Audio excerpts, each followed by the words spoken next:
Hi, welcome to Bad Movie Reviews.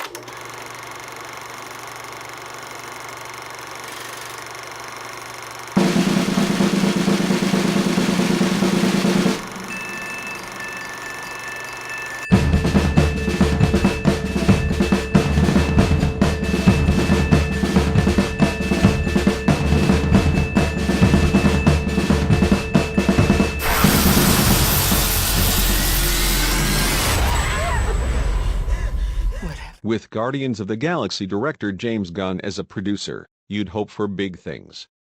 Unfortunately, the makers are too enamored with the concept and don't seem to realize it can't carry its runtime alone. The elevator pitch is like this: what if Superman grew up evil? Or specifically, Superboy. The idea has been explored a number of times in comics, yet Brightburn is the first film to try it. Brightburn has a horror tinge. There are some gory scenes and real wincing moments, but otherwise it feels airless and repetitive.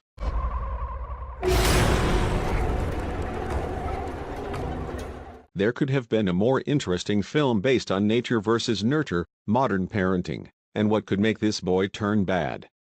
But it goes for a solution that feels like a cop-out. It's left to Mom, played by Elizabeth Banks, to slowly accept that her son's a bad seed and wonder how to stop him. If only they could have shown more of what we only get a glimpse of at the end. Brightburn. I want to do good, Mom. The film hits the mark in some places, but misses the mark in others.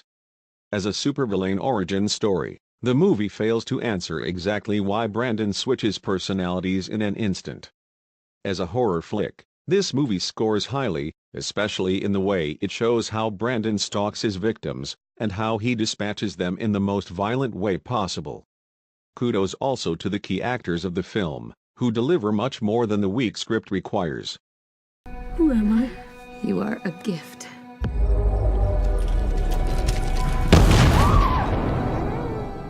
By far the biggest flaw with this picture is its pacing.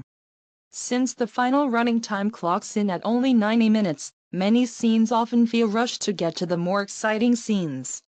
It would have definitely been nice to have had a more juicier running time, that way the audience could feel that much more invested in the world and the characters, which leads right into the other flaw with the film. I want him in handcuffs and I want him gone. Do you even know who his real mother is? There is not too much in the way of development with the characters besides Brandon. They spent a little bit of time with his adoptive family in the first act, but after that they become side thoughts. It is certainly a ton of fun to see a ton of mayhem ensue, but there should have been some emotional attachment to the other characters to make us feel like we care about them. Brightburn is a thrilling and delightfully creepy experience with lots of fun to be had, but often lacks in the department of character development and world building.